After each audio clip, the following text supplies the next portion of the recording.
I use this story so many times about, okay, there's a guy I speak to on Twitter he's a boxer.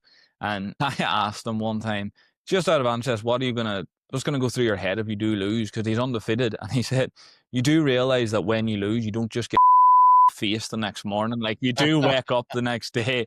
I could put up a picture of this thing he was reading that said the hero's journey and goes, this was wrote about 40 years ago and people are still not realizing what this applies to life. Fighting is a good metaphor because fighters don't become better fighters by winning all their fights. Boxers with the most beautiful faces probably haven't landed many punches. They haven't really learned how to fight yet. I'm not a fighter. Martial arts isn't my thing, but I do know that it is through failure that become better. I mean, I'm a writer, and it was through all the failed writing that eventually led to my success as a writer. Vagabonding wasn't the first book I wrote. It was the failed books that I wrote before Vagabonding that taught me how to be a writer. It's through losing fights that you learn how to win fights.